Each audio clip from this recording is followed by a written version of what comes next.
सत साहेब जी, आप सुन रहे हैं जगत गुरु तत्वदर्शी संत रामपाल जी महाराज द्वारा लिखी पुस्तक जब जब भूल पड़े, पेज नंबर 8। वह तो चेड़ू है। चेड़ू क्या है यह बताता हूँ। दूध से दही और दही से मक्खन बनता है। मक्खन अधिक समय ठीक नहीं रहता, इसलिए उसे गर्म किया जाता है। गर्म करने के पश्चात जो लस्सी घी में होती है वह ऊपर आ जाती है। जो कई दिन घी में रहने से खराब हो जाती है वह लस्सी नहीं कही जाती, उसे हरियाणा में चेड़ू कहते हैं, यानी बेकाम का पदार्थ होता है। उसको एक बर्तन में डालकर उसमें ठंडा पानी डालकर कुछ देर छोड़ दिया जाता है। यदि थोड़ा बहुत घी उसमें रह गया होता है वह जम जाता है। फिर उस जमे घी को भी निकाल लिया जाता है, क्योंकि उस घी बनाने वाली को पता होता है कि घी प्राप्त करने के लिए कितना संघर्ष करना पड़ता है। भैंस या गाय मोल लेनी, उसका चारा मोल लेना, या किसान है तो चारा घर का होता है, उसे बेचे तो धन मिलता है, वह भी घी बनाने के खर्च में ही गिना जाता है। फिर भैंस गाय की देखरेख, दूध निकालना, गर्म करना, दही बनाना, फिर मक्खन बनाना, तब मक्खन को गर्म करके शुद्ध घी तैयार किया जाता है। इसलिए घी बनाने वाली बहन, बेटी या माई घी का कण भी व्यर्थ नहीं जाने देना चाहती। उस चेड़ू के ठंडा होने पर जरा सा भी घी मिलता है तो उसे भी निकाल कर रख लेती है। उसको शुद्ध घी इतना प्रिय होता है, घी का एक कण भी नहीं छोड़ती। फिर उस चेड़ू यानी फुई को फेंक देती है। इसी प्रकार दास यानी रामपाल दास ने सन 1994 से 2014 तक तथा वर्तमान तक सत्संग की वीडियो यानी नूरी शरीर से ज्ञान समझा कर, सत्संग पर सत्संग सुना कर, सर्व सदग्रंथों को वीडियो के माध्यम से सबको दिखाकर संगत रूपी मक्खन निकाला है। अब उस मक्खन को ताया यानी गर्म किया है। इसमें जो चेड़ू होगा वह ऊपर आ जाएगा। वह चेड़ू तो ऊपर आ चुका है। दास का यह पत्थर रूपी ठंडा पानी है। यदि कोई कण यानी अच्छी आत्मा उस चेड़ू में होगी, उसे निकाल लूँगा, क्योंकि दास को शुद्ध घी यानी भक्त आत्माएं जान से भी प्यारी है। उनके लिए भटक रहा हूँ। दूसरी बार बिना दोष के जेल में हूँ, परंतु आशा करता हूँ कि एक दिन सत्य की जीत होगी। परमेश्वर कबीर जी से कुछ नहीं छिपा है। मुझे चाहे कितना कष्ट मिले, परमात्मा की आत्माएं काल के जाल से निकलें, अपना कल्याण करवाकर अपने निज घर सतलोक में चली जाएं। दास आपको महासुखी देखना चाहता है।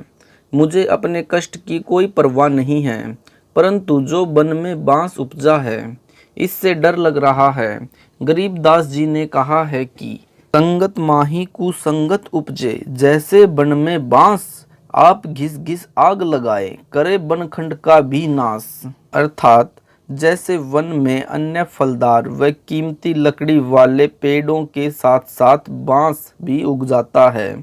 तेज हवा चलने पर बांस एक दूसरे के साथ टकराते हैं। उस घर्षण से जंगल में आग लग जाती है, जिससे पूरे जंगल के फलदार पेड़ भी जलकर नष्ट हो जाते हैं।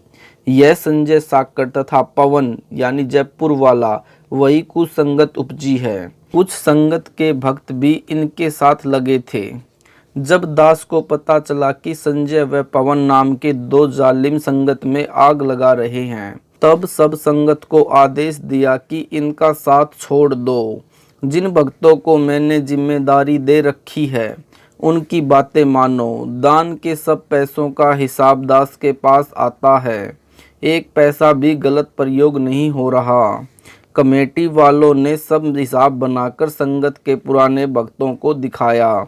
इतना रुपया आज तक दान में मिला है। इतना वकीलों व भक्तों के घर सहायता तौर पर दिया गया है। संगत बहुत समझदार है, वह तुरंत मान गई और दास ने संजय यानी दिल्ली वाले तथा पवन यानी जयपुर वाले को गुरुद्रोही घोषित कर दिया। Page number 9। फिर तो सब संगत उनसे किनारा कर गई। कुछ भोले नए भगत थे, वे अभी तक इस जालिम संजय की बातों में फंसे हैं। उनको सतर्क करने के लिए यह पत्र भेजा है। आशा करता हूँ कि बुद्धिमान भक्त या भक्तमती इस पत्र को पढ़कर इसकी असलियत से परिचित होकर इससे दूर हो जाएंगे, नाम शुद्ध करवाकर अपना मानव जीवन धन्य बनाएंगे। संजय साकट यानी दिल्ली वाले के खेमे को छोड़कर आए भक्तों ने जो और जानकारी दी थी उसका खंडन आगे और करता हूँ। संजय यानी दिल्ली वाला अपने को श्री सिख गुरु नानक देव जी की आत्मा बताता है। नंबर 1, यह सफ़ेद झूठ है। यदि वह श्री नानक जी वाली आत्मा है तो इससे सिद्ध हुआ कि श्री नानक जी का मोक्ष नहीं हुआ है। वह जन्म मरण के चक्कर में पड़ी है जो वर्तमान में संजय रूप में जन्मी है। मोक्ष प्राप्त प्राणी वह है जो कभी लौटकर संसार में कभी जन्म न ले। श्री नानक जी को स्वयं सतपुरुष कबीर साहिब यानी कबीर देव बेई नदी पर स्नान के समय मिले थे। सतलोक लेकर गए थे, फिर पृथ्वी पर उसी शरीर में छोड़ा था।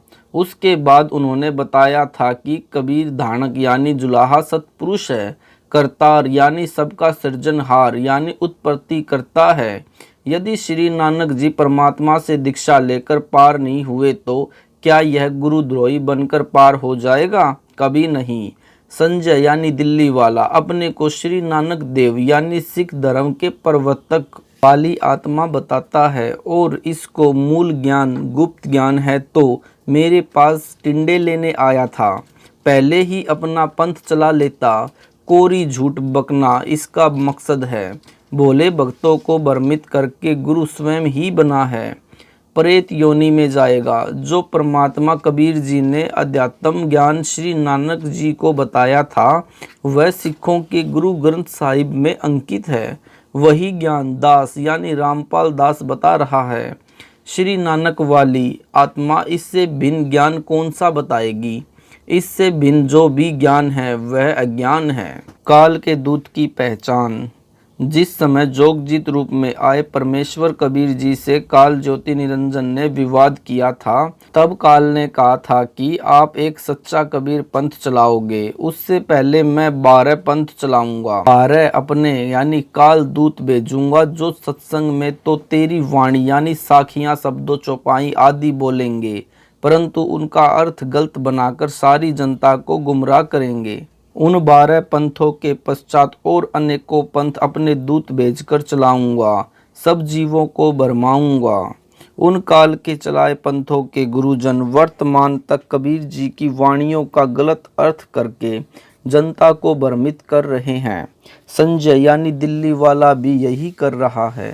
सत्संग व वाणी तो मेरे सत्संगों की चलाता है, ऑडियो व वीडियो दोनों, स्वरूप यानी फोटो भी मेरा व कबीर परमेश्वर का रखता है, परंतु अपने अज्ञान से मेरे तत्व ज्ञान को अज्ञान बनाकर भ्रमित करता है। सफाई देता है कि यदि मैं काल का दूत होता, जैसा रामपाल ने मुझे काल का दूत बताया है, तो क्या मैं उनके सत्संग की वाणी सुनता या आश्रम में वाणी चलाता? संजय यानी दिल्ली वाला जिस प्रकार मेरे द्वारा बताए तत्व ज्ञान का अनर्थ करके बताता है, सामान्य भोला भक्त भ्रमित हो जाता है। उदाहरण यह कहता है कि पेड़ की जड़ को रामपाल ने पूर्ण ब्रह्म बताया है। जड़ पूर्ण ब्रह्म नहीं हो सकती, उसे पोषक तत्व मिट्टी से मिलता है। पूर्ण ब्रह्म को किसी पेज नंबर 10 के सहारे की आवश्यकता नहीं है, जड़ को मिट्टी का सहारा लेना पड़ता है। इसका उत्तर, जैसे विद्यालय में अध्यापक विद्यार्थियों को समझाते हैं कि दिन रात कैसे बनते हैं, उसके लिए एक तेल से जगने वाला दीपक एक मेज पर रखा जाता है तथा एक ग्लोब यानी फुटबॉल के आकार का एक स्टैंड पर लटकाया जाता है। अध्यापक कहता है कि बच्चों, दीपक को सूर्य मानो, ग्लोब को पृथ्वी मानो। पृथ्वी घूमती है, तब जो भाग सूर्य के सामने आता जाता है वहाँ दिन होता है, जो भाग सूर्य के सामने नहीं होता वहाँ रात होती है। इस संजय जैसा मूर्ख विद्यार्थी तर्क दे कि दीपक सूरज नहीं हो सकता। दीपक ने जगने के लिए तेल का सहारा लेना पड़ा, माचिस का सहारा लेना पड़ा। सूर्य को किसी के सहारे की आवश्यकता नहीं पड़ती। क्या वह विद्यार्थी बुद्धिमान हो सकता है? क्या वे उसके साथी जो उसके ऐसे तर्कों को सुनकर उसकी बातों तर्कों को सही मानते हैं, वे बुद्धिमान हो सकते हैं?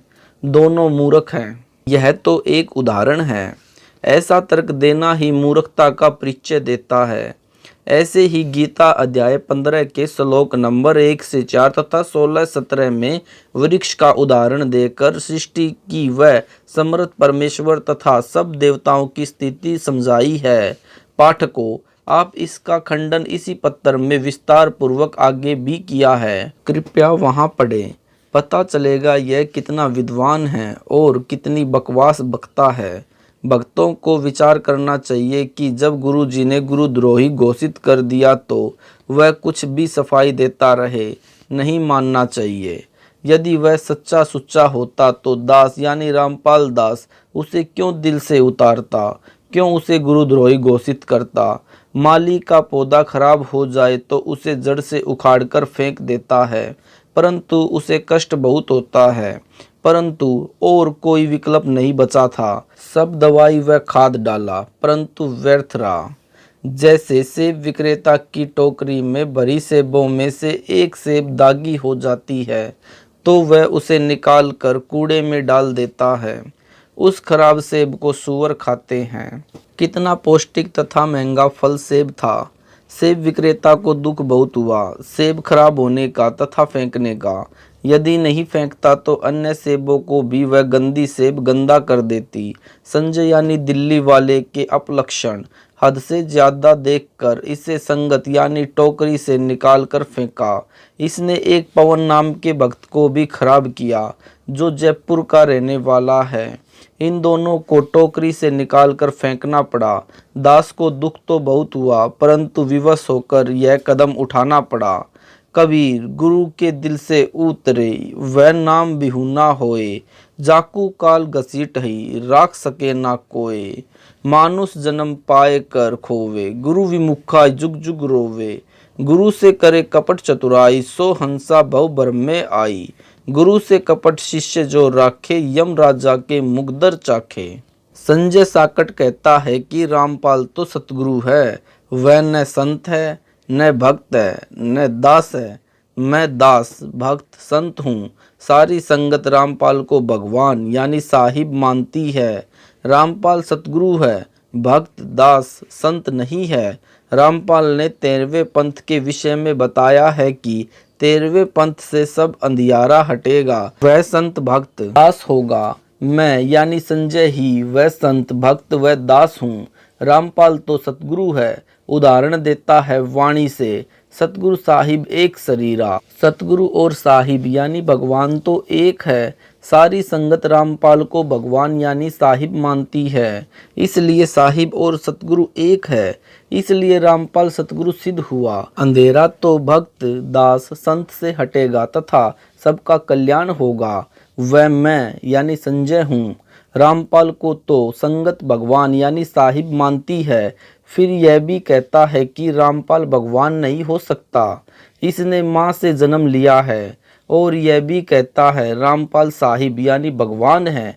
साहिब और सतगुरु एक है, इसलिए रामपाल अज्ञान अंधेरा नहीं हटा सकता। अज्ञान अंधेरा तो दास भक्त संत हटाएगा। वह मैं यानी संजय हूँ, इसलिए रामपाल सतगुरु सिद्ध हुआ। इसको कहते हैं उवा बाई बकदा, बिना सिर पैर की बातें। उस साकट से कहा जाए कि इससे आगे भी बोल, सतगुरु बिना न लागे तीरा। पूर्ण चौपाई इस प्रकार है, सतगुरु साहिब एक शरीरा, सतगुरु बिना लागे तीरा। इसका अर्थ यह बनता है सतगुरु व परमात्मा एक ही शक्ति होते हैं। सतगुरु के बिना भक्त न लागे तीरा का अर्थ है कि भवसागर के दूसरे तीर किनारे नहीं जा सकता, यानी संसार से पार नहीं हो सकता। यदि वह रामपाल को यानी मुझ दास को सतगुरु बताता है तो वाणी ही स्पष्ट कर रही है कि जीव का मोक्ष भी सतगुरु यानी रामपाल के बिना नहीं हो सकता। साकट संजय दिल्ली वाला फेल हुआ, यह उवा बाई बकता है।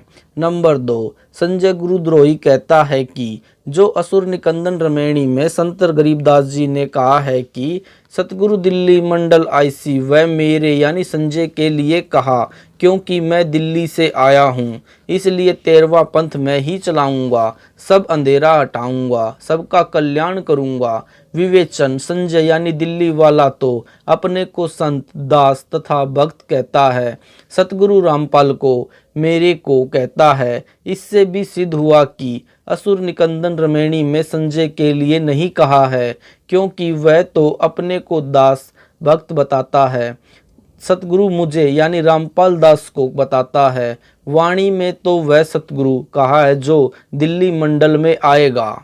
साहिब तख्त कबीर खवासा दिल्ली मंडल लीजे बासा, सतगुरु दिल्ली मंडल आईसी सूती धरनी सुम जगाईसी।